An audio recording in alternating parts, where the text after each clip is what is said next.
নমস্কার, আমি অন্বেষা। গয়েশপুর নেতাজি বিদ্যামন্দিরের তরফ থেকে আজকের ভিডিওটা ক্লাস 12দের জন্য। আজকে আমি যে টপিকটা নিয়ে আলোচনা করব সেটা হচ্ছে ট্রান্সলেশন।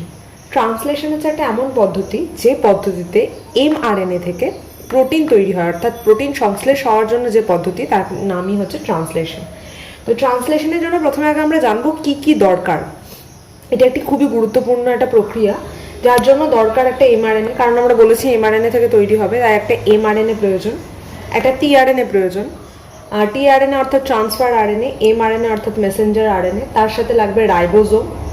যেহেতু আমরা এখানে প্রোক্যারিওট নিয়ে পড়বো, তো আমরা জানি প্রোক্যারিওটিকের ক্ষেত্রে 70s টাইপস অফ রাইবোজোম লাগে, তাই রাইবোজোম যেহেতু আমরা প্রোক্যারিওট করছি তাই 70s। যদি এটা আমরা ইউক্যারিওটিকের ক্ষেত্রে করতাম তাহলে এটা 80s হয়ে যেত। আর তার সাথে লাগছে অ্যামাইনো অ্যাসিড। এই হচ্ছে আমাদের উপকরণ, যা যা প্রয়োজন। এরপর আমরা যেটা নিয়ে ডিসকাস করবো সেটা হচ্ছে mRNA এখানে কিভাবে কাজ করে। তো প্রথমে আমি দেখাচ্ছি যে mRNA থেকে এই পুরো ট্রান্সলেশন প্রসেসটা হবে। mRNA এর উপর পার্টিকুলার একটা নির্দিষ্ট সিকোয়েন্স ছেড়ে রেখে এর মধ্যে একটা ইনিশিয়েশন কোডন থাকে। ইনিশিয়েশন কোডন মানে যেখান থেকে ট্রান্সলেশন প্রক্রিয়াকরণ শুরু হবে তার নাম হচ্ছে ইনিশিয়েশন কোডন। পরীক্ষায় খুব আসে প্রশ্নটা, ইনিশিয়েশন কোডন কোনটি? AUG। এটা একটা ইনিশিয়েশন কোডন, কারণ এখান থেকেই পুরো ট্রান্সলেশন প্রসেসটা শুরু হয়। আর তিনটা থাকে স্টপ কোডন। কি কি? UGA, UAA, UAG, ওয়া, ওয়াগ, উগা বলা হয়। এই তিনটে হচ্ছে স্টপ কোডন। এই তিনটের মধ্যে যে কোনো একটাই যদি এসে যুক্ত হয় mRNA-র সাথে তখনই ট্রান্সলেশন প্রসেস স্টপ হয়ে যায়, অর্থাৎ থেমে যায়। তো যেটা হয় জেনারেলি দেখা যায় এই AUG, যেটাকে সূচনা কোডন বললাম, এই তিনটে নাইট্রোজেন বেস মিলে অ্যাডেনিন, ইউরাসিল আর গুয়ানিন, কারণ আমরা জানি যেটা আরএনএ তাই এখানে থাইমিন থাকবে না, তাই এখানে ইউজ করা হয়েছে। তো যেটা দেখতে পাওয়া যায় এটা 5 প্রাইম সাইডের দিকে থাকে, আর 3 প্রাইম এন্ডের দিকে থাকে সেটা হচ্ছে UGA, UAA, UAG। এই তিনটের মধ্যে যে কোনো একটা প্রেজেন্ট থাকলেই সেটাকে আমরা বলবো স্টপ কোডন, এবং সেখানেই ট্রান্সলেশন স্টপ হয়ে যাবে। আর কি প্রয়োজন হয়? আর প্রয়োজন হয় tRNA। tRNA বেসিক্যালি এরকম দেখতে হয়, যার দুটো হাত থাকে, একটা 5 প্রাইম একটা 3 প্রাইম। 5 প্রাইম হাতটা একটু ছোট, আর 3 প্রাইম যে হাতটা থাকে সেখানে একটা OH গ্রুপ থাকে। এটাকে বলা হয় অ্যামাইনো অ্যাসিড রিকগনিশন সিকোয়েন্স। অর্থাৎ এর কাজ হচ্ছে অ্যামাইনো অ্যাসিডকে খুঁজে বার করা এবং সেটাকে রিকগনাইজ করে ধরে নিয়ে আসা। কোথায়? এই mRNA এর উপর। আর এর দুটো সাইটকে নিয়ে আমাদের কাজে লাগবে। একটা হচ্ছে অ্যামাইনো অ্যাসিড রিকগনিশন সাইট, যেখানে অ্যামাইনো অ্যাসিডকে ধরে নিয়ে আসবে। আর একটা সাইট, এটা হচ্ছে অ্যান্টিকোডন সাইট, যার আর একটা নাম হচ্ছে নোডক সাইট। পরীক্ষায় খুব শর্ট কোশ্চেন দেয় যে নোডক কোথায় দেখতে পাওয়া যায় tRNA-তে। পার্টিকুলার কি হয়, এই জায়গাটা তিনটে কোড থাকে যার উপরে এসে ও অ্যাটাচ করে, মানে এইখানে এসে আলটিমেট ওই tRNA-টা বসবে, অর্থাৎ এইরকম অংশটাকে দেখতে পাওয়া যাবে। তো এটা এসে বসে, তো এই জায়গাটাকে আমরা বলবো এইটুকুনি অংশটাকে অ্যান্টিকোডন সাইট। আমাদের এখানে tRNA দুটো অংশই কাজে লাগবে, একটা হচ্ছে অ্যামাইনো অ্যাসিড রিকগনিশন সাইট আর একটা হচ্ছে অ্যান্টিকোডন সাইট বা নোডক সাইট। এছাড়া যেটা লাগছে সেটা হচ্ছে রাইবোজোম। আমরা যেহেতু এখানে প্রোক্যারিওটের ক্ষেত্রে পড়ছি তাই আমরা জানবো এখানে রাইবোজোম 70s প্রকৃতির থাকে, যার দুটো ইউনিট থাকে, একটা 50s আর একটা 30s। এবং এই যে 50s তার তিনটে সাইড থাকে। 30sটা ছোট হয়, একটু এরকম সাইজের হয়, আর 50sটা উপরেরটা, যার তিনটে সাইড থাকে, এ সাইড, পি সাইড আর ই সাইড। মাঝেরটাকে বলা হয় পি সাইড, আর এটা এ সাইড, আর এটা হচ্ছে ই সাইড। এইটা হচ্ছে আমাদের উপকরণ সম্পর্কে আলোচনা। সংশ্লেষের প্রথম ধাপে যেটা দেখতে পাওয়া যায় সেটা হচ্ছে অ্যামাইনো অ্যাসিড সক্রিয়করণ। অর্থাৎ যে অ্যামাইনো অ্যাসিডটা আমাদের ব্লাডের মধ্যে ছিল, আমরা যখন প্রোটিন ইনটেক করেছি আমাদের মধ্যে অ্যামাইনো অ্যাসিড ঢুকেছে, তো অ্যামাইনো অ্যাসিডটা প্রথমে সক্রিয় অবস্থায় থাকে না, তো তাকে সক্রিয় করতে হবে। এই সক্রিয়করণ ধাপটা দুটো ভাবে সম্পন্ন হয়। কিভাবে?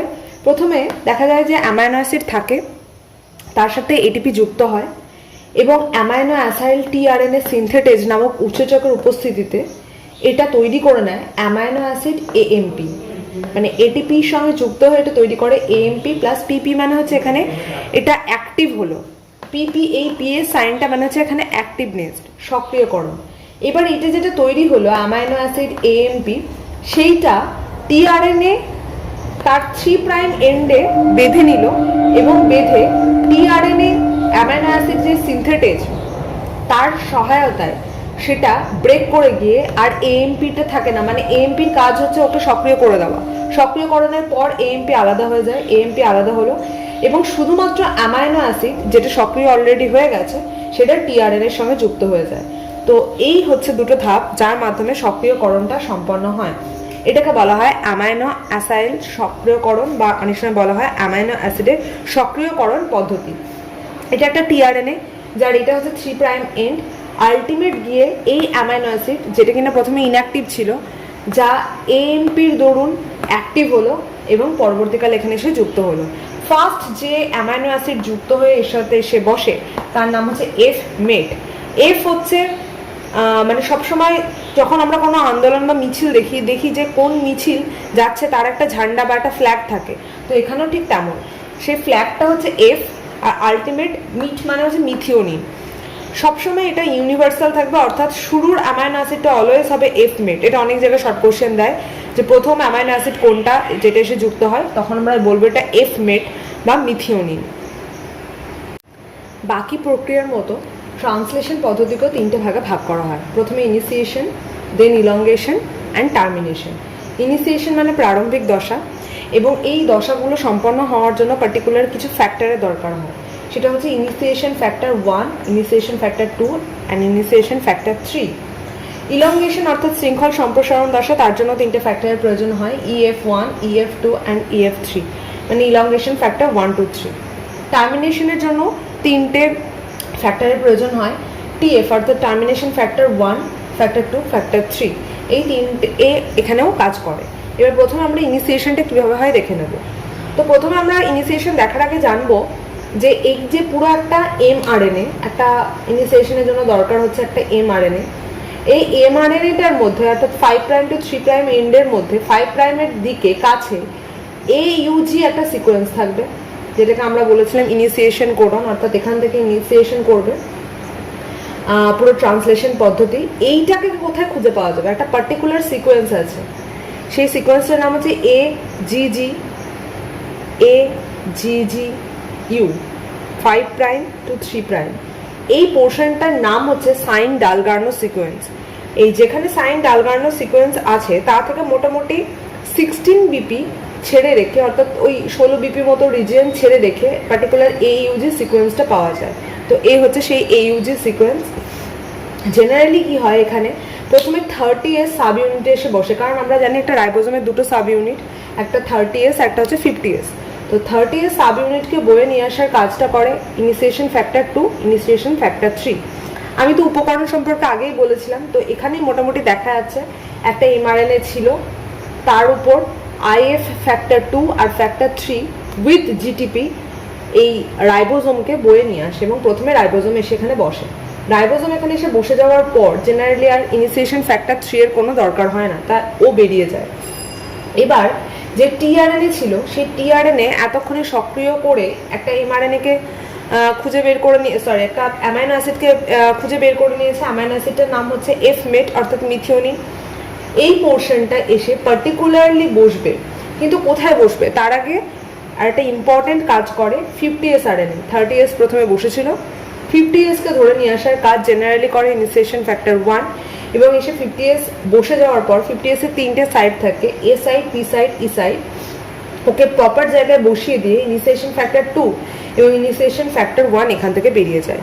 বেরিয়ে যাওয়ার পর কি হয়, যে টিআরএনএটা ছিল, টিআরএনএটা পার্টিকুলারলি এই পি সাইডটার মধ্যে এসে AUG যে অ্যান্টিকোডন সাইডটা ছিল সেখানে গিয়ে ফিট করে যায় এবং বসে যায়। তো প্রথম অ্যামাইনো অ্যাসিড এসে অলরেডি এখানে ফিট করে গেছে। This is the initiation of translation. এটা ট্রান্সলেশনের ইনিশিয়েশন বা প্রারম্ভিক দশা।